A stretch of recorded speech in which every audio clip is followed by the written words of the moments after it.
Hello, everyone. Good day to you, wherever you're joining from. I'm Usha Raman, and I'm a professor of media studies at the University of Hyderabad in the Department of Communication. And we're really happy to be partnering with SOM, that is the South Asian Women in Media Collective, in doing this series. This is the fourth of the series, and we have an exciting conversation lined up between two journalists, one from India and one from Bhutan, a very close neighbor. And I'm really looking forward to the conversation. So thank you for joining us. And I'm going to hand it over now to Jyoti Malhotra of SOM, who will talk a little more about the series. Usha, thank you so much. First of all, I'd like to thank the University of Hyderabad for this wonderful collaboration with South Asian Women in the Media. We are a women's journalist-only network across South Asia, across all the 8 countries of South Asia. I should say 8, which includes Afghanistan, although women journalists inside Afghanistan are not publicly active because of reasons that you can well imagine. They don't really want to come out into the open and talk about the issues for fear of their own security and safety. But today we have a very interesting conversation between one of India's senior most journalists, in her own right, very powerful, has broken a lot of boundaries. Patricia Mukhim is the editor of Shillong Times, based in Shillong. And let me just give you a little bit of a brief about her. Patricia has been a former member of the National Security Advisory Board of India. She's a gender activist, has written extensively, not just about issues in the Northeast, but across the country. She has received several media awards, as well as the Padma Shri in 2000. And she has authored a book, Waiting for an Equal World, where I'm wondering if we're still going to wait for that, Patricia, but I think we'll answer that question in the conversation as we go along. And it is my pleasure and privilege to also welcome Namgay Zam, one of Bhutan's leading journalists. Namgay has worked for several news organizations in Bhutan and is at the forefront, at the cutting edge of news and journalism inside Bhutan.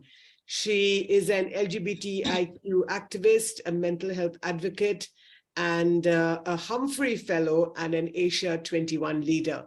So I'd like to hand this conversation over to the both of you. This is really a huge opportunity that the University of Hyderabad has afforded us for women journalists across South Asia to speak to each other about not just about our challenges and what it means to be a woman journalist, but about our achievements and what we can learn from each other in the countries, not just in the countries where we are, but in the regions where we are. For example, I think Patricia in Shillong in Meghalaya is much closer to Namgay in Bhutan than Patricia is to me in New Delhi, just sort of distance-wise, geographically. So just to give a sense of South Asia and how interconnected we are between nations, although we are all we have sovereign boundaries between us. So thank you both. Patricia, may I ask you to sort of start the conversation with Namgay, and then let's take it on from there. Thanks. Hi, Namgay. It's so nice to see you here because sometimes what's out of sight is out of mind.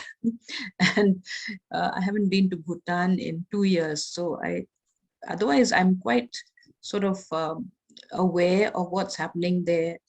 And, I talk to people and I ask them, why do they eat so much of betel nut? And they tell me all the betel nut comes from Meghalaya. Oh, this I did not know. Yes. Oh. So, and then I told them, look, it's not very good. It's the leading cause of cancer, actually, betel nut. That's what doctors say. And then I just sort of looked through Bhutan's statistics today, and I realized that a lot of men rather, are dying from alcoholic liver disease. So I'm wondering, is alcoholism very high over there? But it's the same here. I think it's also something to do with tribal societies and their inability to negotiate, the parameters of nationalism. When we say country in my state of Meghalaya, when people say country, and the Khasi word for country is Ri, R-I-Ri, they can't think of India. They think only of the little Khasi Jaintia hills, So we are still negotiating between nationalism, statehood, the state, and our traditional institutions. I don't know how the traditional institutions are doing in Bhutan. They're not doing too well in Sikkim. I know that for sure. So the traditional institutions again are trying to fit themselves into this whole worldview of institutionalization. Otherwise they're very freely arranged. There's not much formality, but with the coming in of 1947, when this whole area acceded to the dominion of India, then we had to evolve. We had to get more formalized institutions. But 75 years later, we are still in the process. And as you know, the northeastern region has just 1% of its boundaries with India. 99% is with Tibet, with Bhutan, with Myanmar, with Bangladesh. So that again is another problem. We have problems of incursions from Bangladesh, which we are constantly fighting. And because we are so far from what we call the mainstream, we call that big landmass called India, we call it the mainstream. And in fact, people from Nagaland always say we are going to India. At one time, whenever they would be going to Delhi or out of Nagaland, they would say we are going to India. So this is the kind of ecosystem we are living in. The northeast of India is a very rich biodiversity hotspot, because of which also we are experiencing climate change very, very forcefully, more than I think the other regions. We also have a lot of minerals which have been banned from being mined because they're being done very ecologically disastrously. So in Meghalaya, we have coal. Coal has been banned from mining since 2014, but it's being done illegally, surreptitiously, with the knowledge and concurrence of the state. So I always call my state of Meghalaya a rogue state. And I say it openly, but nobody seems to care really. and people say that, well, this has been part of our traditional livelihood. How can you just stop it without offering us alternatives?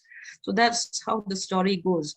And in Meghalaya, we also have very high grade uranium. And that uranium is along the boundaries with Bangladesh. But despite government of India's repeated stands that this uranium needs to be mined in national interest and so on, the people here, especially some pressure groups, they've not allowed the mining to happen. So there is what they call exploratory mining by the Atomic Minerals Division of the government of India. And then people say that, in the name of exploratory mining, they're actually continuously mining, again, very surreptitiously. So we have all these things happening. Our politics is very, very vibrant. And yeah, and then a little about being a woman journalist. I don't feel that too much. There's not much pressure on being a woman and doing journalism, because we live in a free, relatively free society. There's no hang up about women going out late or coming in late or anything like that. There are, of course, several rape cases, but then those are not connected to women being out at night or anything like that. So can I hand the session over to you? Maybe we'll hear from you and then I'll speak on a little later. Thank you, Patricia. So interesting that you began with alcoholism. and whether it's connected to tribal communities. Because even though we're like a sovereign state, the way society is structured, designed, still communal, you could say tribal. But in the Bhutanese context, I don't know how cultural it is for Meghalaya, but in the Bhutanese context, it's extremely cultural. So we have, as you would be aware, Buddhism is the main religion here in the country. And we have these traditions, rituals, where we have the offering of alcohol. And it's so steeped in culture that I don't think many Bhutanese feel that it's something foreign, that I think it's something that's been in so many people's lives for such a long time. You're talking about whether what could be some of the contributing factors to alcoholism. And I'm thinking we don't grapple so much with identity, right? We're lucky that we are who we say we are, Bhutanese, and we are a country, sovereign nation. But like addiction, I think we never really know what leads to addiction. I think that's a case. It's really high. Yes, you're correct. We really grapple with issues related to alcoholism, a byproduct of it also being a lot of social issues, domestic violence, a lot of gender-based violence. Let me say gender-based violence. Yes, due to that. A lot of course, we cover this very openly. We even have like a Domestic Violence Prevention Act, I think, which was enacted in 2013 or 2012. I'll have to check that. But we've had that. We have some really good laws to protect women in Bhutan, really good on paper, but it's a different story. I used to, it's like a free society. It's a free society here in Bhutan too. Like women can come and go as they please. Not many challenges to being a woman journalist here as well. I think this is why I think we've always very confident. I think a lot of the Bhutanese female journalists are very confident. Do we do a lot of controversial stories? Not so much. It's more, I think even politics itself is, I mean, now if I were to compare it to India, I mean, even the Northeast, right? Meghalaya, like, is it that? No, I don't think so. It's like, I know there are these visitors to Bhutan and they're like, oh, when you come to Bhutan, you feel like you're going to this enchanted circus where nothing bad ever happens. But no, in the last few years, we've had really tragic and horrific cases of child rape reported in the media widely, very traumatizing. And this is why I felt like, and especially because I've been a mental health advocate for such a long time, that in my position as the executive director of the Journalist Association of Bhutan, I could do something about it. And we have this reporting guidelines when report on anything, any stories related to mental health, so particularly suicide. What is our responsibility? And also how we take care of ourselves. So that's been important. Of course, another thing I wanted to, I mean, I'm just sort of bouncing on the ideas that you've already shared, also about borders, having these porous borders, right? I mean, during the pandemic, it was so hilarious because, I mean, Bhutan is, much of our border is shared with India too. And so porous, you just walk, I mean, you don't know where you've traveled from Finsling, right? I mean, it's just, I mean, there's this joke that in the past when the British were in India, they came to Bhutan and they asked us, so where does Bhutan end? And where does India start? And apparently some leader went up on a hill and said, roll down this boulder and wherever it stops, that's where Bhutan ends and that's where India starts. I feel like the border was drawn like that arbitrarily because you really have no idea where something starts and where something ends. And I think even like when it comes to journalism, because I studied in India, I was at Leadership College, I said English Lit, so I had Northeastern friends. Because of that, for me, because I'm aware that while India is such a, I mean, India could be a subcontinent, right?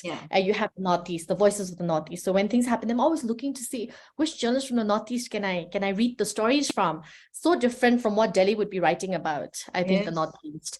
So many similarities, I think, among ourselves. Like you were saying, when people talk about, I mean, you see Meghalaya as a country on its own, and then there's India, Delhi, and everything else. I wanted to ask you one question, Patricia, when you were saying all of that, your identity, right? So when you write as a journalist, do you feel you write as an Indian then, or do you feel like you write as somebody from Shillong, from Meghalaya? Like what informs? You are the Shillong Times, the first English media in Shillong. So have you ever had to grapple also with that kind of an identity crisis? Very much. You're grappling with that all the time because when I'm writing a story, and I have to say one thing, I may be the editor, but I'm all the time traveling, doing stories, coming back. And then you know who I ask to edit my stories? The chief sub-editor, because we just don't have too many people around. So especially now, election times, we have to really branch out into the rural areas just to get a sense of what people feel and what they really think of the elections. But coming back to your point, in 2018, there was this huge problem that we had. You know, we have a section of the Mazhabi Sikhs who live in a certain area in the city of Shillong. And there was a fight between the Khasi people, tribals, and one or two people among the Sikhs, and it became a big thing.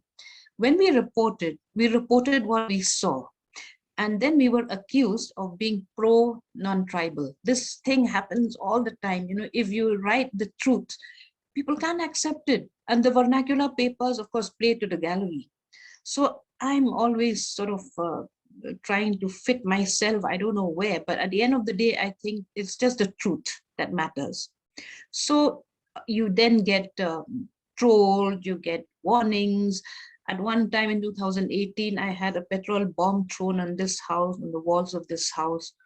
And so it's like that. You're doing a tightrope walk all the time. When you write from here, you're actually interpreting this region to the rest of India. I think Mr. B.G. Varghese wrote that when he gave me that Chameli Devi Jain Award. He said, you interpret the Northeast to the rest of India and the Northeast to itself. So you're doing all kinds of juggling, and every day is a new day, actually. And then, you know, we come from a matrilineal society, and I heard that Bhutan is partially matrilineal. Are you? Exactly. That's so, I mean, you put it very correct, 100% correct. Partly matrilineal. I'm so happy that you shared that, because they say, I mean, people like to just generalize and say Bhutan is a completely matrilineal society. But yes, I'll come to that. I mean, I want you to finish what you were saying. So we are a matrilineal society, but as I've said, because I've seen the society from very close quarters, and I'm sort of, you know, I have been abandoned by 3 men in my lives. I have children from them, and that's the story of our lives. You know, we may be matrilineal, but because even cohabitation, 2 people living together, is accepted, it's not sacrilegious or anything. That makes it very easy for men, if they want to just abandon the women. And because we are matrilineal, so the children have to be brought up by the mother, naturally. As a result, today we have about 52% of female-headed households in Meghalaya. You know, meaning that these households are led by women, not because they chose to, but because they've been abandoned. So poverty is just growing. The last NFHS survey says Meghalaya has 37% of people living below poverty line. And this is supposed to be a community with shared resources, shared ideology, a shared sense of nationalism. But it's not happening. Unfortunately, there are too many people doing research on Khasi matrilineal. Every second day, I'll get a message from 2 journalists, at least from India, saying, I want to do a story on Khasi matrilineal. Can I talk to you? You can't do a story if you don't come here and see what's really happening. There's a limit to how much I can tell people, which is why I wrote that book. And now I tell everyone, if you really want to know the nuances of Khasi matrilineal, please read that book, because it's very tiring to explain the same thing again and again. So at the end, Khasi matrilineal is something that looks at the world from a patriarchal worldview. We have these traditional institutions which do not allow women there. So, and they're the closest to us. You know, if we have any problems in the locality, in the villages, we go to these traditional institutions. But, and they're supposed to be grassroots institutions, but women are not allowed to hold office. Just imagine, this is the grassroots decision-making body, but women are not allowed to hold office. You can just go, you can state your problems, but those problems will not be really understood by the male patriarchs. And incidentally, Khasi men are very patriarchal. Recently, there was a bill that was passed by we have also the autonomous district councils, because at one time, Meghalaya, Nagaland, Mizoram were all part of the larger state of Assam, as you know. Then when we were given statehood, we had our state given to us in 1972.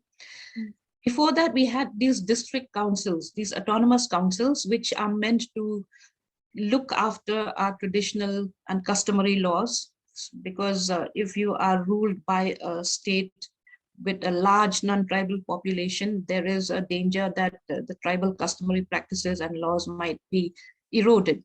So, but incidentally, these district councils, instead of protecting our identities or protecting women or being gender sensitive, they passed a bill which says that any Khasi woman who marries a non-tribal would be disenfranchised. Her children will not be considered Khasis, and the woman too will not be considered a Khasi, so they will have no land rights, they'll not be able to buy land. As you know, in Meghalaya, non-tribals cannot buy land or property, except in a very small area of 10 square kilometers in Shillong city proper. This law was passed in 1972. It's called the Land Transfer Act. So this idea of disenfranchising women who marry non-tribals, and you have quite a big chunk of non-tribal population in the state. And marriages, as they say, are made in heaven. You know, you don't really plan and plan your marriage with such and such a person. So this, in short, are the dichotomies of Meghalaya society. Bhutan, that way, I mean, we are the northern part, actually, the northwestern part where I'm from is quite matrilineal. Women have always taken some form of leadership role. I think even in the household affairs, as well as even in the community, it isn't like the women were so oppressed. I wouldn't say it's the same for all parts of Bhutan. So, I mean, even though we are such a small nation, we're just like the population of Meghalaya, I think is almost 4 million, right? I think almost four times. We are only 3.5 million. 3.5 million, but I mean, we are 700,000, a little over 700,000, I think, just about to touch 800,000, and we call ourselves a country. Very few people, but women too. I mean, we are not disenfranchised. I think the government, patriarchy is everywhere, no matter how enlightened a society or a gender equal society we may claim that we are. But there's definitely a discrimination that is, of course, informed by patriarchy, and a lot of people who are not aware that this is the functioning of the patriarchy. But I mean, we have these 5-year plans, the developmental plans. I'm sure you are aware of it. I'm not sure. Maybe some of the Delhi journalists may be aware of this. So now we've just ended. Now we're going into the 13th. So we've had the 12th 5-year plan. And we had this whole gender mainstreaming exercise. And then they see something called the National Key Result Areas, the NKRAs. So it's basically informed, everybody's been advised to look at it with a gender lens. So is this, it needs to be gender sensitive policies. So even at the state level, there are being interventions being made now, realizing that we don't really have a very gender equal society. Like you said, cohabitation, this whole idea of marriage, that people could just live together and separate if they wanted. I would say that Bhutanese women were very sexually liberated in the past, but we've become more and more puritanical the more and more we open up to the world. So internet came to Bhutan. Patricia, you might know this, in 1999, right? Very late, even TV. So you can see we literally opened up to the world towards the end of the 20th century. When, I mean, like, India was already doing so many things and Bhutan wasn't. So there was this, we're losing a lot of innocence, a lot of what we were not bound by in the past. The sexualization of women's bodies, basically all of this body politics is something new. I would say it's imported, it's influenced by the Western view of the woman. I mean, a woman could have children from different men, and no matter which man was in her life, he would take equal responsibility for the children if they were not, even if they were not biologically his. Now, I mean, we've borrowed some rules from India. If we put our children in school, we have to mention the father's name. I find it really annoying. So every time I say, I find it really annoying that they want to know my father's name. Even if you want to get a SIM card, they want to know who your father is. So I'm like, ask who our mother is too. Like, it's not just the father, so father and mother. I'm really shocked that you said at least 52% of the population there, it's women-led household. But in a way, I mean, no matter what the circumstances are, but I think it also speaks to how strong the women in your state are, that they are holding up half of the sky, literally, right? No matter how you arrive at that spot. Even in Bhutan, but the law decides for you. If you're legally married, if the children are old enough, then they ask them, who do you want to live with? Do you want to live with your father? Do you want to live with your mother? To this day, I mean, even when I'm driving here in Thimphu, I see grandfathers carrying, how we have that little cloth that we carry our children with on our back. I think some of the tribal communities also have that. So men do play. I mean, almost, I think, in many communities still, men play, and they have a shared responsibility when it comes to parenthood. This is something I enjoy observing, also reporting on. Gender, I see that you're also a gender activist. So I think a lot of our work is informed by our biases, which I think are very positive. And this is something, I don't know, I've always, when I was in the West, in the States, journalists there, they're appalled that, you could be a biased journalist, especially if you call yourself an activist journalist. The editors may not like you. They may perceive your biases to be a weakness. How have you navigated this? Because you're so much senior and you have so many years of experience. I wanted to ask you this. Can I join in at this moment? Oh, yes, Namrata. Hi. Namgay and Patricia. Hello. Yes. So Hi, such hi, a hi. lovely conversation, and the way you two are handling it, actually, moderators are not needed. But I just first of all wanted to apologize. I had Oh, no, we need you. Jyoti because I was traveling. Yeah, but of course Jyoti got it started. But listening to you, I can see so many things similar to Nepal also. I think coincidentally, Bhutan, Northeast, and Nepal were kind of speakers and moderator over here, but there's so many similarities in our region, even within South Asia, this part to some extent neglected, and to some extent very much correlated, when Pat was talking about the matriarchal system. In Nepal, there are Sherpas and Lamas who have matriarchal system and also polyandry. And they have situation exactly like you talked about. And Namgay, it is so enlightening for me to listen to you saying that when you register children in school, you actually go with your mother's name, and now you're getting irritated that they're asking for father's name too, you see. In Nepal, we are still, although the constitution has made provision, we are still struggling for children to get citizenship from mother's name. So these just opposite situations in the laws also, So with all your introduction, I mean, amazing work you have done. I just wanted to also, first of all, please keep on your the dialogue between the two of you. I just wanted to touch over there, like I think for others to understand, because within Northeast and within Bhutan, well, of course, Northeast is India, but Bhutan is a separate country, but with a lot of Affinities. associations and affinities with India, right? Nepal is definitely a different country, but we also have this long border with India. So it makes our relations very special, you see. So, but then when we, of course, you already touched on it and you got such wonderful experience. I just wanted to know, and I think others would also, is when you start dealing and when you come to a overall South Asian aspect, and then in relation with India, how do you go about doing your journalism? That would be of interest, I think, for all of us. I just wanted to touch in this question over here and also let you know that I'm here, but please continue what you're doing. And only when the time has come for question answers for others, I'll then judge it. I just wanted you to tackle on that issue also, because I think that'll be of South Asian interest to all of us. Thank you so much. It's a real pleasure listening, and I want to listen more to you. Namgay, I think you can start with that.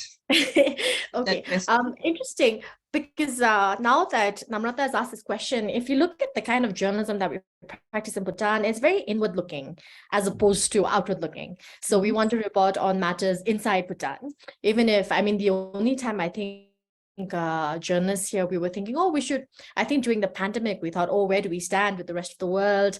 With vaccines, what kind of power does our little country have? With the war in Ukraine, how do we get impacted? Inflation. I mean, of course, a lot of the stories in India are followed very closely, but we don't do political reporting vis-a-vis Bhutan and our neighbors so much. I mean, in the context of SARC, maybe, I mean, in the past, we've held one of the SARC summits here. Then you would see Bhutanese journalists reporting on regional affairs, but it's not something that is, like I would say, you do very often in other parts of the region.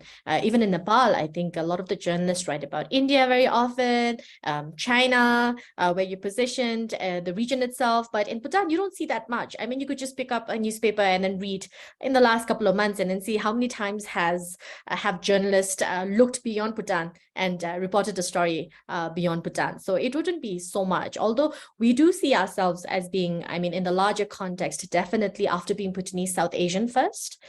But it's not something that we've explored as journalists in media here.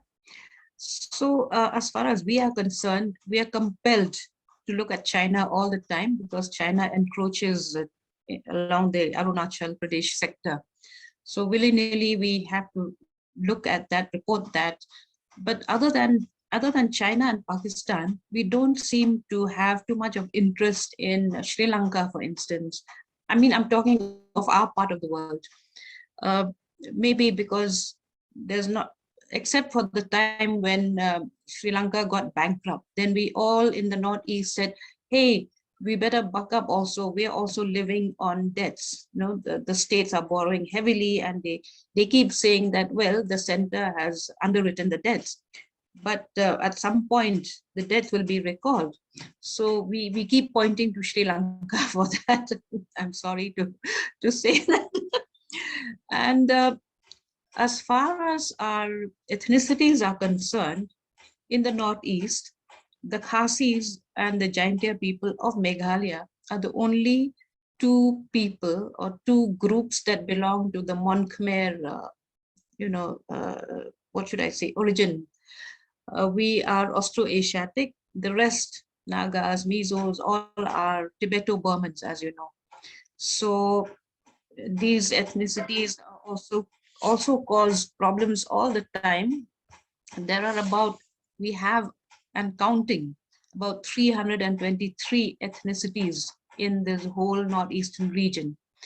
You look at Manipur, you look at Nagaland, you look at Arunachal, 26 tribes, some very small in number and at the verge of perhaps, losing out and being subsumed by bigger tribes. So these are things that play out in our day-to-day lives. And then it also forms part of our reportage. Who's doing what, which language is threatened, which language is under threat, and which one is already not spoken anymore. We have this all the time. So our internal reflections are, they take up so much of our energies that we have very little time to look at the world outside. We are like Bhutan in a way, in our little world.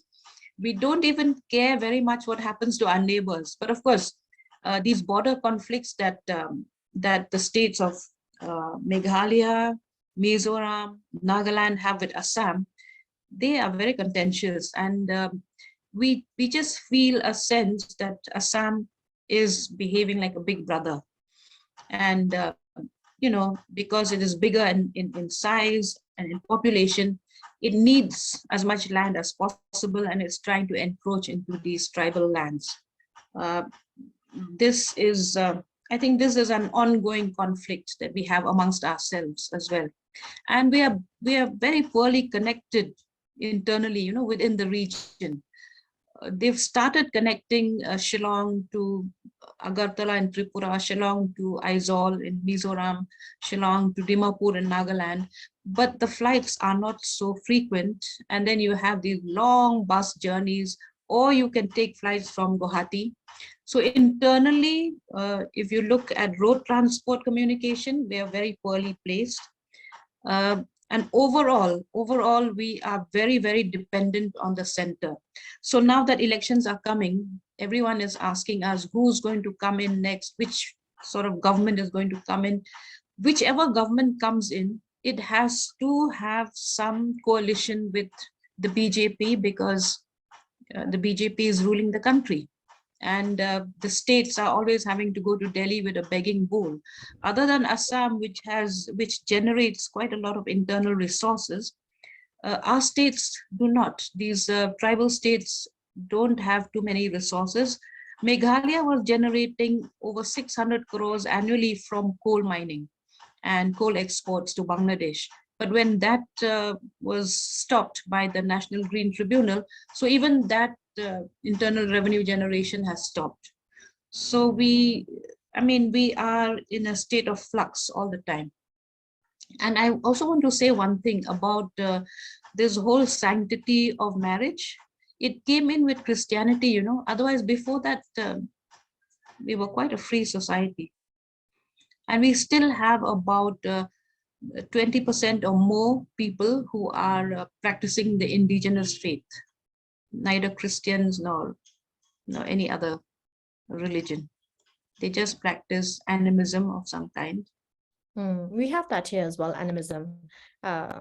You were talking about traditional institutions. I think traditional institutions are quite vibrant in Bhutan, because you've visited Bhutan. You can see how cultural we are. It's like we're stuck in this. It's like we're on a time warp. In a time warp. Right? It's the clothes that we wear. Like even now I'm wearing my tekop, right? On a daily basis. It's like the sari and the kurta that you wear. But we do that very happily. So culture and traditional institutions are so tied to each other. Even I think like Buddhism as an institution, just towards the end of the pandemic, we actually had the ordination of nuns at the highest level. So they are equal to men at that level as well. And this was done by the chief abbot of Bhutan. Wow. I would say they play quite a big role. They have a huge influence. And we are also on the brink of our 4th parliamentary elections. As I don't know if you would be aware, but nobody who is a religious person is allowed to vote in Bhutan. So it's basically a separation of politics and religion. And so I haven't done in the past because they're really influential, the religious figures in Bhutan.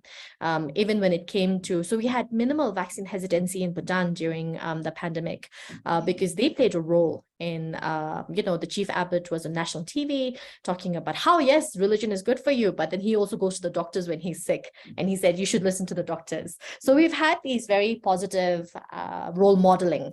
I think they've been really positive role models.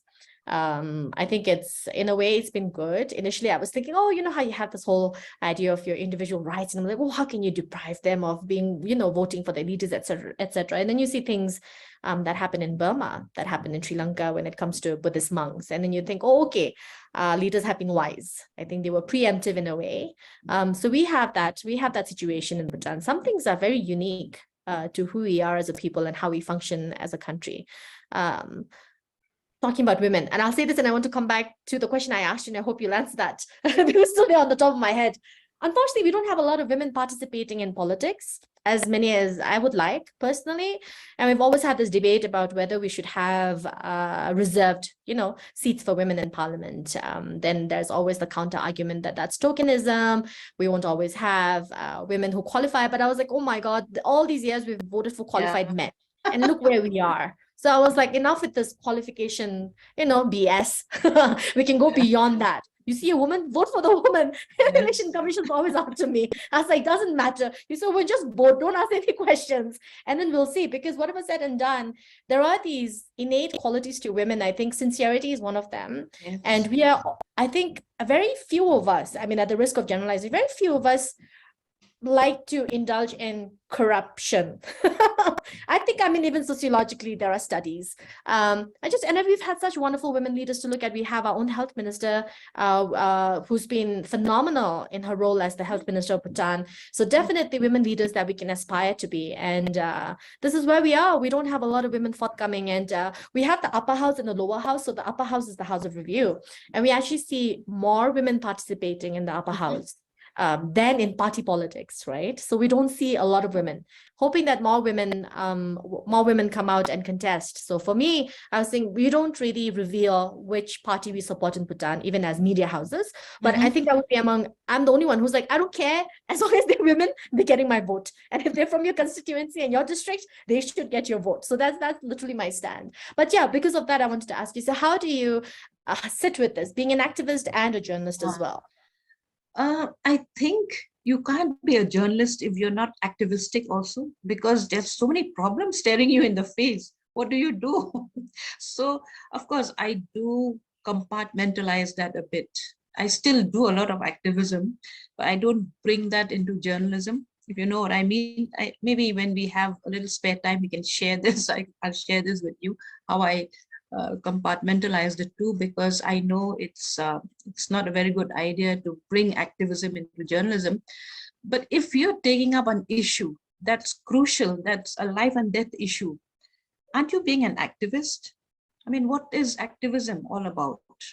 And I think if we don't have that passion as journalists, then our stories will be very subdued. So, of course, one has to tread very carefully, and I don't really know how to explain that. But if you look at some of the thing is that I also write columns. So I have my views out there. I write a column even for my own paper. And then there's another thing I wanted to say, since you spoke about women in politics. This is a matrilineal society. So far, we've never had more than 4 women in the state assembly. There are 60 seats in the state assembly. And that's Meghalaya. If you look at Nagaland, no women at all. If you look at Mizoram, no women at all. Tripura is more or less like a non-tribal state. It's largely non-tribal. Manipur also 1 or 2. But and yet, the people who really sort of who go around, who campaign, and all women, even the candidates themselves will like to take women along with them.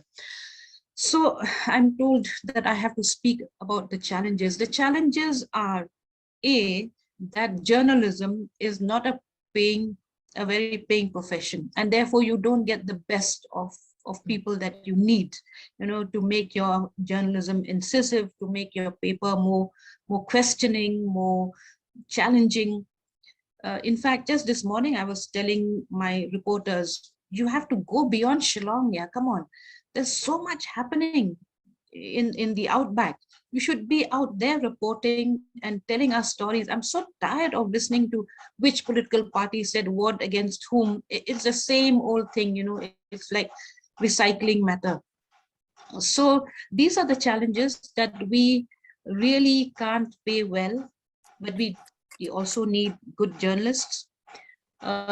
We don't have a revenue model. See, in the whole media world, we don't have a revenue model other than advertisements and government advertisements, especially in these areas. You don't have too many manufacturing units, you don't have too many companies and corporate houses. So you'll have to depend on the government. And we have experienced this many times, that the government has just stopped advertising in our paper because we've been after it. So these are constant challenges. And of course, the challenge is also against patriarchy, because all those who troll you are generally men. When they don't like your stories, they troll you. So long as they're not dangerous, it's okay. But unfortunately, since 2018, I've had to have one personal security officer. The police department has given him to me. They at first gave 2. Then I said, look, it's too difficult for me to maintain these 2 men. And I feel that there's too much intrusion. So please at least take away 1 and keep 1. So there is still 1 guy around. And I've been telling the police department to take him away also, because I don't think there's so much threat to my life anymore. But they said, no, we've done a survey and we feel that you still need to have 1 PSO with you. So that's the story of my life. I think challenges wise, you could have been easily talking about Bhutan as well. So hard to retain journalists. It isn't the most wonderfully paying profession, unless of course you work for one of the state media. But even then, I mean, they aren't like the highest paid people. So we've had a really high rate of attrition actually across society in Bhutan, but also journalists included. So our newsrooms barely age, you know, Patricia. So they're young, they get younger and younger and younger because people reach mid-level and then they quit, or they find some other things, or they feel that they are too controlled by the newsroom and they can't really express their views and do the kind of journalism or reporting that they want to do. Even advertising, very government driven here. Like you said, we don't really have a lot of industries that can support journalism independently. So very difficult for private media to sustain. And of course, there is always the risk of advertisers pulling out because you're too critical of them. So we've had that happen in the past, not so much because it's just, I mean, everybody and all of the media is centered here in the capital. So it's really reporting from the capital, just reporting on Thimphu. And then, yes, you're always, the journalist association is always like, oh, can you find grants for a journalist to send them out of Thimphu, you know, and we're going to do this soon. It's going to happen. We're going to take them to where the Royal Manas Park is. I'm sure you know that. There's one of our oldest forest reserves. And they don't have the funds to do this, even if they want to tell this journalism. So yes, being in the capital, very close to power circles, so definitely the journalism is always talking about what the powerful people in positions of power are saying. In fact, right now we don't have a lot of police journalists attending this session because doing meet the press session with the PM and the ministers, and they're talking about a problem. I don't know how it is with Meghalaya, but we're having a lot of people leaving the country at this point, and it's unprecedented. We don't really know for sure that this is the main reason why people are leaving, but like I said, it's what India's been through, it's what Nepal's been through, but Bhutan is different because we don't have the people. So now what we're saying is, we're talking among each other and we're saying the most productive age group is leaving. The mobile middle class is leaving. There's no resale value for a lot of mini SUVs that the middle class likes to drive, like in India, I think, and in Nepal, because we only have people who are in the lower economic rung and the very rich. And the very rich want to drive Prados and Land Cruisers and Range Rovers. They don't want anything to do with their mini SUVs, right? So my husband was just telling me this a while ago. He was saying, oh my God, you know, there's something that happens in our life that points to how things are changing so quickly for Bhutan. Like in the past, we would have a market for this, the mini SUVs. Now we don't. So we're transitioning as a society and as a people. A lot of complexities, I think, are arising that I think many of our leaders may not have foreseen as well. A very complex situation. And now I feel like because you know, we have this wonderful development philosophy of gross national happiness. So everything in Bhutan is guided by this philosophy. I mean, even journalism, right? They're like, oh, why don't you try GNH journalism? I'm just like, you know, what do you mean genius journalism? If you're talking about happy journalism, that's not something we can do. But I mean, if you're talking about thoughtful, meaningful journalism, solutions journalism, yes, maybe that is something that we can try. But really, it's and everybody looks at us like the happy people because of gross national happiness, right? Tell me one thing, Namgay. Yes. Tell me one thing. What is your chief export from Bhutan? Because the other day when I went to Kokrajhar was full of oranges from Bhutan. I know oranges, potatoes, but they don't add up. I mean, it's hydropower, right? And you would know this. This is where the Northeast media and sometimes the police media are at loggerheads, because you're like, oh, it's runoff dams, but when there's a lot of rainfall, I think the fear is always there that there's going to be flooding downstream, right? So when it comes to climate, you see us reporting about each other and our reactions to the situation. But it's hydropower. That is our main export. I'll have to check our cash crops and then see which one, but really we import more than we export. So we are very reliant on imports, and we import the most from India, of course. Our food security is something that journalists are exploring. Are we food secure? I wouldn't say that we are, because we're importing so much. What about your indigenous food systems? Yes. Is that a bell or something? Yeah, I think Namrata wanted to. Yeah, Namrata, I want to say something. Yeah, well, no, please go ahead. after you wrap up on this one, then I think we need to open up with questions. But if there's Yeah. no Tell us, questions, tell us. you'll keep on knowing. Yeah. Tell us when to stop. No, don't stop. You guys are doing such a wonderful thing. It's amazing listening to you. You're covering all aspects in such a, the flow is so wonderful. You were talking on the food part. I think why don't you wrap up on that, and then we'll see if there are questions. If not, then you continue. I think there will be questions. Yes, please. Indigenous food systems, I think it depends on the regions where you're from. So, I mean, I think we still say we are largely agrarian, but we aren't producing enough to sustain ourselves. Because so, I mean, in the past, that is going to be the challenge, food security for all of us, actually. Yes. We also rely a lot on the rest of India for our rice. And we've lost so many of our indigenous rice varieties. And that's a fear. Okay, so yeah, absolutely. But let me ask, is rice a staple in Bhutan? Yes, rice and chilies. I was saying onions are to Indians what chilies are to Chinese. Remember those rooftops with all the red chilies? Chilies, yes. Yeah, in Kathmandu also we love chilies. I want to open up now. There are no questions in the chat box. No, there is I could one. see one. There is. Yeah, Anjali wants to ask, in an atmosphere that has a glut of information from all quarters, how do journalists work to make people care? Any one of you, please. I think we have to sort of, what should I say? You have to distill what comes in. A lot comes in, ANI, PTI, UNI, and all that.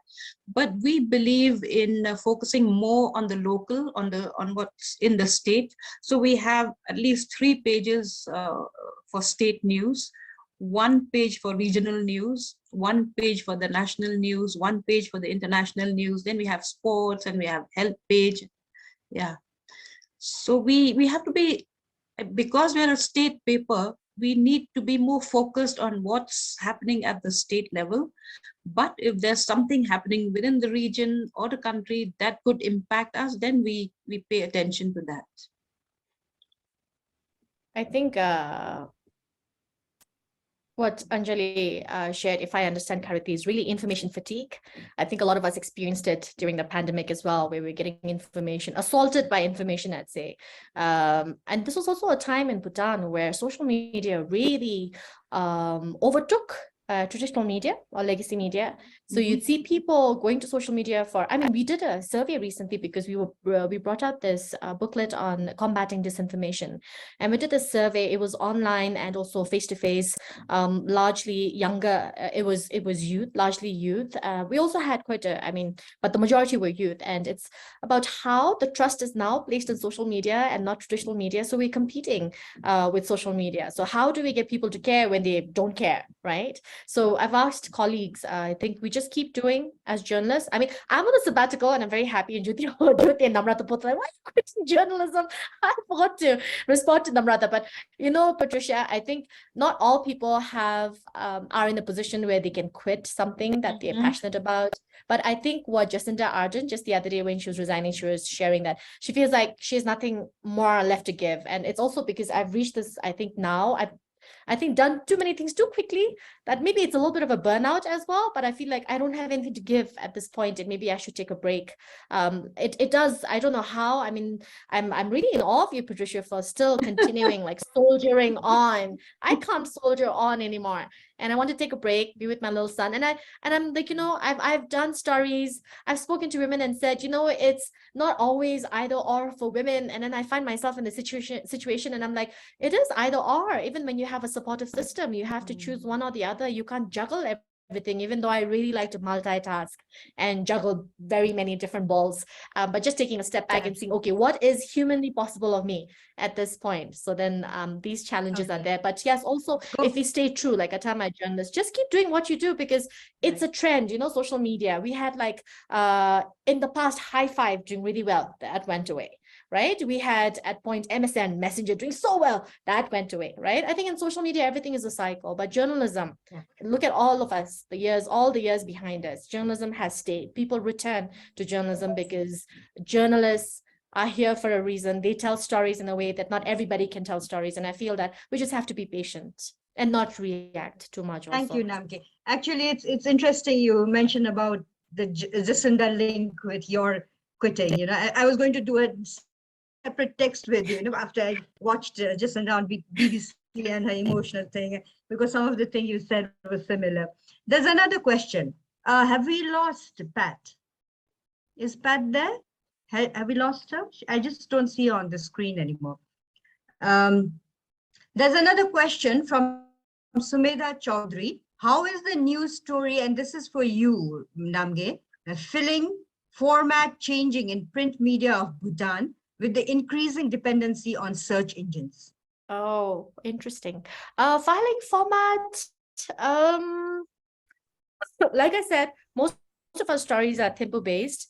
So you will still be calling people like in the past or meeting them face-to-face for the interviews. But with with Bhutan, it hasn't changed so much because we still don't have a lot of things online. So we're still archiving things, still putting them online. A lot of our information is still in files or in human beings. So you need to bring them out of humans. Difficult to do fact checking in Bhutan because prior to 2000, maybe I could say 2000, safely 2012, we don't have a lot of content on the internet that we can just go to the search engine and pull out. Even to this day, I know that I've read a story somewhere or somebody's written something. It's very difficult to pull it out. So unlike the rest of the world where you can really go online and pull out many things, you can't do that still in Bhutan. So we're still working in the more traditional mode, I would say. Like I was saying, we still need to do the legwork to file our stories as opposed to sitting behind a desk and then just looking for everything online. So it hasn't changed so much. Namgay, you said. Sorry, go ahead, Pat. Yeah.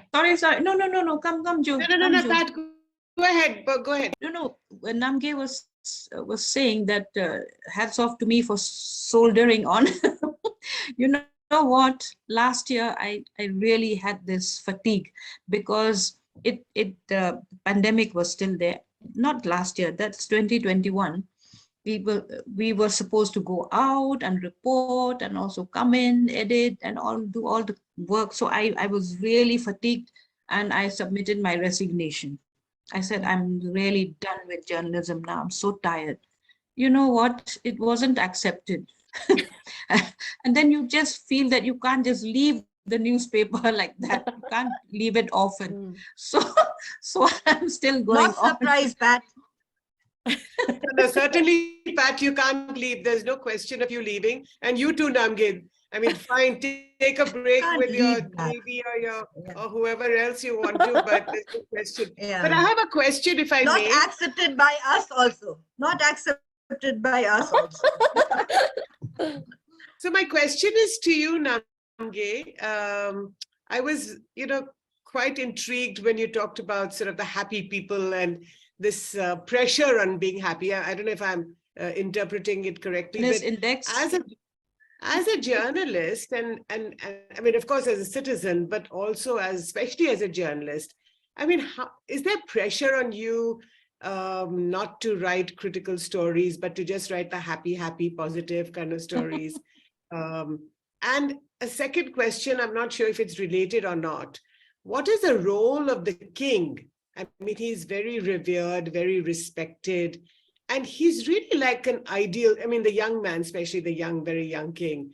And, he's everything, he's just this ideal young man, right? Who is the king, and he's sort of, during the pandemic, he was walking across the country, just sort of talking to his people. So just these two questions from me. Thanks. The pressure, of course, is there too. I mean, every country, we have an image of ourselves that we like to portray to the world, no matter how big or small you are. And Bhutan definitely has that pressure. but I mean, newsrooms taken to task just because they're doing critical stories. I wouldn't say, no, not so much. We don't have a lot of editorial interference. Maybe there are some, but I think with democracy coming in, and I mean, one of our biggest supporters is His Majesty the King. He meets our editors frequently, and the freedom of the media is guaranteed in the constitution as well. And he always says the media must do its job. And I mean, it's he never forgets the media. Even when he gets birthday cakes, he's always distributing it equally among the media houses that are here in the country. And I think he takes a personal interest because, I mean, how can you have a democracy without able journalists, right? And I think we're reaching this. I feel a little bit worried because we have the elections coming on, and we've had so many journalists leaving, especially journalists with electoral experience. They're no longer here in the country. Many of them have left. So I wonder how why are they leaving? So, like, I mean, Patricia already pointed it out as well. I mean, is this a profession where you can give your life if you're not working for the state media, that is? I mean, do you see yourself? I see, I mean, so many friends in the private media who are also soldiering on, but it's very difficult to retain people because there's always a better paying position as a communications specialist at a UN office. Or then, I mean, it's you can earn more, you can buy land. I mean, social and economic mobility is not guaranteed as a journalist, and especially as a private journalist. And they definitely have those aspirations. And I think this also drives them to leave the country. When it comes to journalism, it's not too difficult to do the stories here. We haven't really had incarceration of journalists. I mean, we have investigative journalism in Bhutan as well. Do we have the kind of muckraking that happens in India? No, not so much. We don't have the capacity to do that as well, even if we may want to do it. Like I was said, our newsrooms keep getting younger and younger. We keep returning to the basics. So our newspaper, Kunsal, the oldest is about 3 decades. So, I mean, by comparison, we are still very at our nascent. I mean, we're very nascent, we're very young, we're babies when it comes to the media. So until and unless we grow professionally and become more experienced, I think we won't be able to find ourselves in a situation where we need to be, guided as to what journalism really should be or how we should report on the country and things that happen in the country. But also when we speak about journalism, I do want to share that we really have a high level of self-censorship. So nobody has to come and censor us. We censor ourselves pretty good. So we hardly ever get in trouble because we're censoring ourselves all the time. Even myself, I think it's just there. We exist in a very small society. So it's like living with your family, and whose toes are you stepping on? Is it worth stepping on? People always ask, oh, should I burn that bridge or should I not burn that bridge? Can I exist? I mean, in this, I think for Bhutanese journalists, more than going to prison, etc., it's the social ostracization that everybody is fearful of. You don't want to lose that position in society. And I keep bringing up Maslow's hierarchy of needs, so you don't really want to upset people so that you lose your basics, security, belonging in the society, with family members, etc. So yeah, these are some of the challenges. This is, I think, a challenge very unique to Bhutan. I'm not sure if it's in Meghalaya, but a small society, maybe. I've spoken to my friends in Montenegro. It is right. This is the biggest challenge that you have to keep living in the society. Dil wanted to, and everyone is related to everyone else. The king.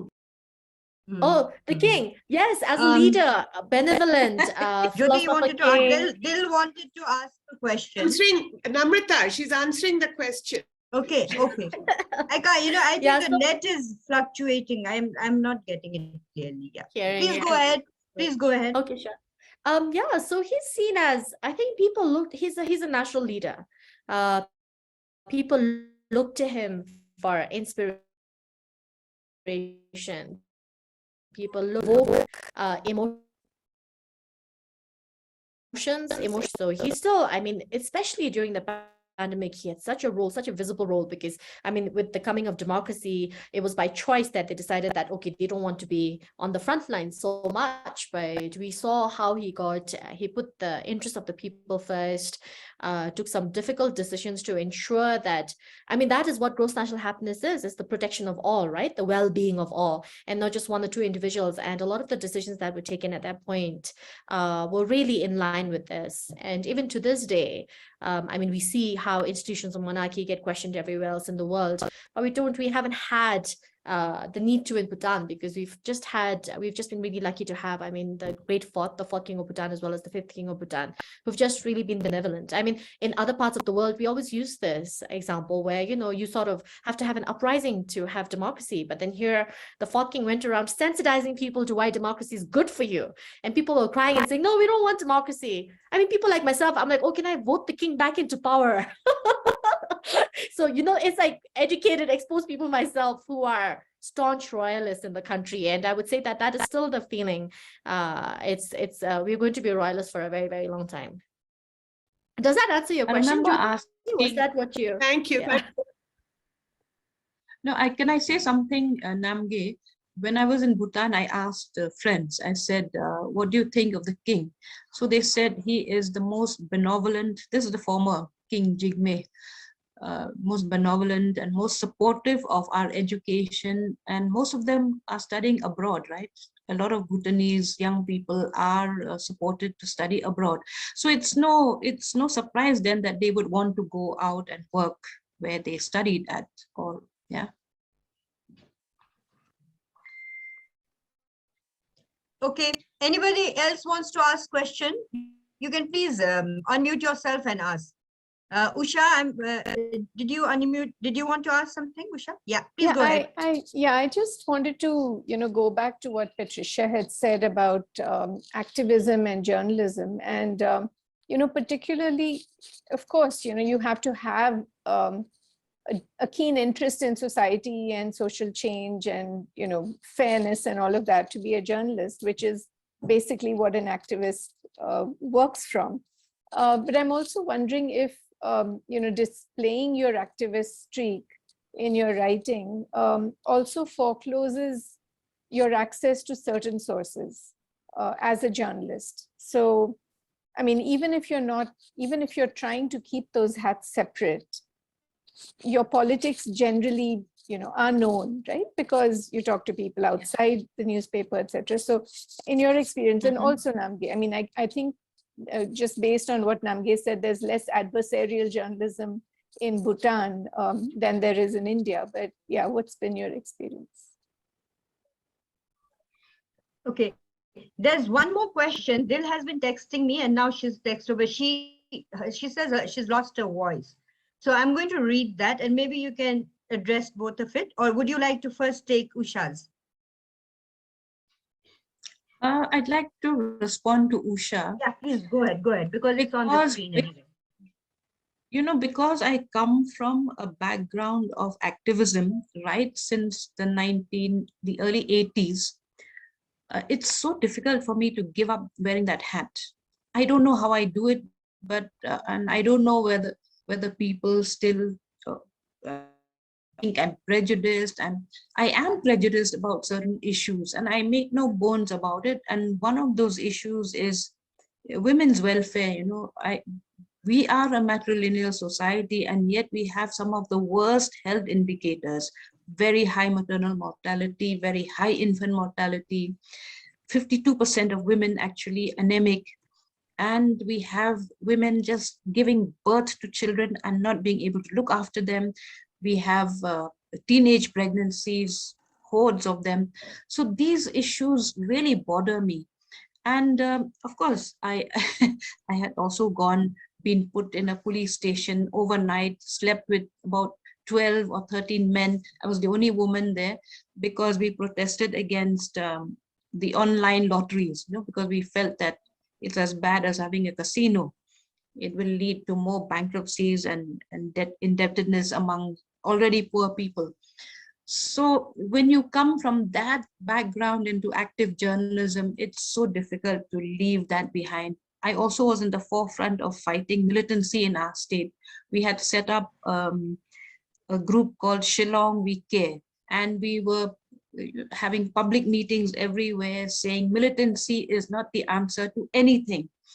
And the gun culture is bad. Extortion, you're extorting your own people. We're already poor, and with that extortion, you're going to kill whatever industry there is. So it was only later that I came into active journalism. So I really don't know how to draw the line between those two.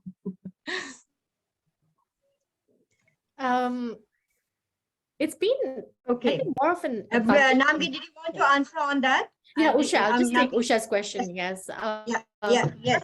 think it hasn't really been so difficult. I mean, yes, there may be some people who will not speak to me because they know my stand anyway, especially with women, as well as the queer community, and they will, because they may just avoid answering some questions that I may want to ask, or maybe turn down interviews, definitely. But I feel that I can't hide these biases of mine because I feel like it would be wrong to do so. So far, I think in my experience, it's been advantageous because there are people who actually want to speak to you because of this, that you will make noise about this, that you will take up their cause. And they actually come to you. And as a journalist, it's good because then you don't really have to go looking for people so much and cases that they end up on your lap, literally. Oh, there's something like this happening. Or there'll be institutions who work with women and children. They'll come to you and they say, oh, we feel that, you should be covering more of this. These are issues, etc., etc. Then you get this, you just get the information first. And I just feel like it's just worked for me better by being transparent about my biases. Thank you. Okay, there's one question by Dil. She's asked about the sensitivity on the prisoners in countries where there are monarchies. I think I'll just add to this myself, if I may, Namge. Nepal was a monarchy, and there was a time when anybody who even so much as raised fingers, against the royalty at that time, could be put in prison. And also I remember, like, when I grew up, being a daughter of a political fighter then, if somebody saw even a little girl in the 6th grade, they would cross the street so that they would not be associated with it, So, I think there are issues like this in monarchy system, but because of social media and the digital system that are there here now, there are ways of information going around now. I just maybe wanted to change the question that has been there by Dil and ask Namgay on how has digital media reach been within Bhutan and outside? So everyone in Bhutan, I think it wouldn't be wrong of me to say, has a smartphone. So everybody is connected. This is why I was saying, traditional media is competing with social media to get information out. And because of that, I mean, even if traditional media isn't covering a lot of international news, people are anyways connected to international news because thanks to WhatsApp and thanks to WeChat, they get a lot of forwards, they get a lot of videos. So definitely a lot of digital connection, all of the districts, I think anybody with a smartphone, and like I was saying, we're almost touching 800,000, and there are figures that show that at least 90% of the population has a smartphone. And even if they are not literate, even semi-literate and illiterate, they're using these voice messaging apps, which doesn't require to be literate to share information and to receive information. So a lot of Bhutan is online. This is also why traditional media is struggling more than in other parts of the world, because in Bhutan, we didn't really have many years of, for instance, radio, right? People couldn't begin their sentimental attachment to radio.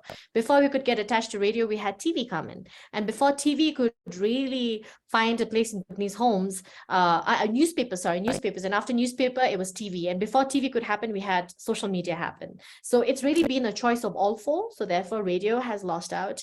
TV as well. It's really social media. People are watching what is playing on TV on their phones as well. This is why we have Meet the Press happening on social media as opposed to I mean, even people in prison are connected with their smartphones. I mean, Bill was alluding to prisoners, but yes, they are connected. There is information. Social media has been a very democratizing influence. It's been good for Bhutanese democracy. So it's played an instrumental role. Just because we have access to digital technology does not necessarily make us media literate, though. There's a really high level of media illiteracy, and that's a huge challenge for Bhutan. And do you mind if I just add, Namrata? Yeah. I think the parallel that you were trying to make between the Nepalese monarchy and the Bhutanese monarchy is actually very, very different. You cannot compare the two at all. I mean, the Nepalese monarchy at the time, listen, Gyanendra, you know, look, I mean, how can you compare Absolutely. Gyanendra No. with I anything in the wasn't world? comparing. I Yeah. wasn't comparing Yeah, because but it's you know, it cannot I mean, be. You know, the Nepal's history right, and Bhutan's is right. I mean, Dipendra sort I of was just trying to answer massacred that his, question because, yeah. you know, like, No, but and I'm I just, also wanted to no, hear from Namgay on the digital aspect. yeah, but I think, you know, it's a fair point. I think the Nepalese monarchy basically eliminated itself. I mean, Dipendra turned the gun on his entire family, father, mother, you know, uncle, kings, cousins, and then upon himself. But the Bhutanese royalty in that way, I mean, it's only 100-year-old monarchy, but I think it's really a role model in so many ways. Absolutely. And in fact, here in India, because we keep wondering, who is this, you know, this Jigme, the King 4, and now you have K5. And how do they run the country? I mean, no, they no longer run the country because they're sort of benevolent monarchs and you have a democracy. But I'm sure they're very powerful role models in society. And No, they're very, very charismatic leaders. I would and just they're also involved in the development of the country, you know. In definitely, yeah. Nepal's yeah, history. talk to us a little bit about that, Namgay. Oh, the roles of, I mean, it's always, you don't have a lot of rulers who would walk for days to the remotest corners of the country to meet with the people face to face, just to boost their morals. Like, I'll give you the most recent examples of the pandemic where people were affected, lockdowns were happening, and he was just walking around saying, yes, we're going to take care of you. He is taking money out of his own pocket and then giving it to the people, trying to, you know, one example I can give you is the deferrals of loans and the interest waivers, and half of it came from His Majesty's own coffers. I mean, this was money saved to tide Bhutan through difficult times, and they saw that this was a difficult time, and they definitely had to use the money for the people. And it's not like the people asked; they seem to know before the people asked that this is something that is required of them. I mean, we've always seen them as the Dharma Kings. You know, this is a title that is used to describe them as well, where they are very compassionate leaders. And we've seen that day in and out, their compassion playing out in various ways. I mean, the Fort King, we would say, would have been the first pro-feminist, actually. He instituted the National Commission for Women and Children, decided that, you know, women need this place. And His Majesty, because people weren't voting women into power, he put eminent female members in the upper house because he wanted that representation. So we have, I mean, now at the executive level, we have so many female secretaries. That didn't happen in the past as well, because he does need to give his royal nod to the people who can take up these executive positions as well. So, I mean, it's just they've done a lot of things right. And I mean, Jyoti is correct, although it wasn't, I mean, Namrata didn't want to compare, but I think she was just describing what, I mean, I know because I've lived in Nepal. So I was there when the royal massacre happened, and then I moved to India to finish my schooling because private schools were going through a difficult phase at that point. And we have compared because, I mean, Nepal was a monarchy too. And when I see, I mean, when I go to Kathmandu, I think because I'm a royalist, I find it really strange that people are allowed to visit the palace as a museum. Like, you know, I feel like it's an invasion of privacy and something that belongs to the annals of history and respected and not commercialized. And I feel really uncomfortable every time I go to Kathmandu and I see the Nayaniti Palace. And I've never been inside because I think because of who royalty is in my mind and that they deserve respect.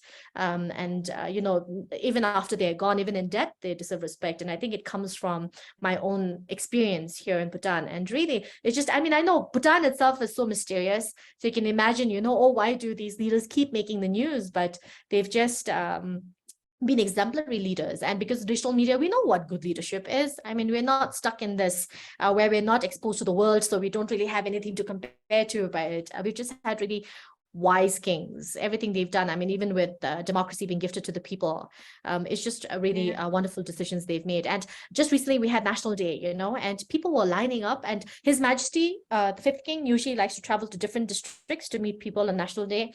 So everybody heard that His Majesty is going to be there for this National Day here in the capital on December 17th. So people were lining up with babies. This is in the middle of winter when temperatures go down, you know, like sub-zeros. And they were lining up from like midnight because they wanted to get a seat in that open stadium. So you can see that you can't like PR machinery is not going to buy you this kind of an allegiance or a loyalty or the desire to see you face to face, you know. So yeah, it's just amazing that these things happen. I mean, all of us know with our education experience, we might be a little bit cynical too, even jaded, but I was inspired, I think, by my fellow country people that they would turn up to see, and it was full. The stadium was full. People were lining up, and this is the kind of leadership that we have in Bhutan. Thanks, Jyoti, for letting me share this. Yeah. Thank you, Namgay.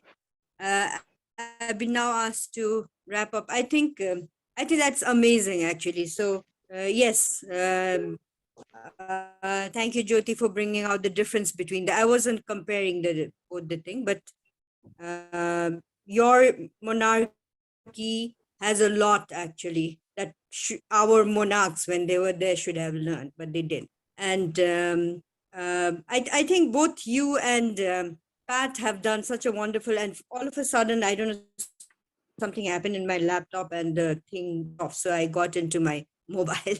So it was amazing listening to both of you. You know, the first of all, your work itself in Northeast and Bhutan, the way you are leading in and I think both of you shared about wanting to leave. You know, I think all of us at one point, especially when we focus on so much into the work and also get the activism within us, you know, it kind of drains us out. But it was amazing listening to both of you. Your experience is excellent, and thank you, Usha and University of Hyderabad for doing this documentation of South Asian women journalists. I think this is a very, very important aspect, and a SWAM being behind it. And I just want to also remember, like the SWAM India team, who have actually been very much crucial in getting the whole South Asia women in media moving on, you know. And it's been wonderful listening to you, and I can see a little bit messages in my mobile. I can't catch them all. I think everybody's thanking you. At the end, do you, Jyoti or Usha, want to say anything? Otherwise, I want to really thank both of you. I think there was so much, and everybody wanted to listen so much more to you. Thank you very much. So Jyoti, if I may, coming to you saying thank Go you. ahead, Usha. Yeah, Usha, thanks. Yeah, no, basically, I just wanted to say thanks for this collaboration. And I know that we've not had, great attendance during the sessions, but all of the recordings will be up on the department channel for people to view. And I will share the link with Jyoti, and, hopefully others will be able to see it too. So as I understand it, we have 2 more in this series coming up. And so, please join us again for the next few. So Jyoti, do you have any last words? You're muted, I think.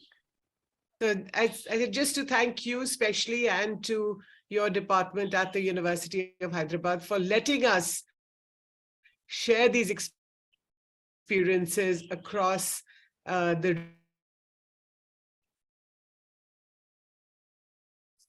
region. I think that a woman from, shall I say, was, and this session was moderated by a woman journalist from Nepal. So I think we are getting to know each other. Courtesy you. So we're really grateful to the University of Hyderabad for this collaboration. And I'd especially like to thank Uma Sudhir, who's one of India's senior-most journalists with NDTV, who, and because of her, that she sort of brought this collaboration on board. So thank you all so much, Namgay, Patricia, Namrata, and of course to you, Usha. Thanks again. Thank you. Thank you.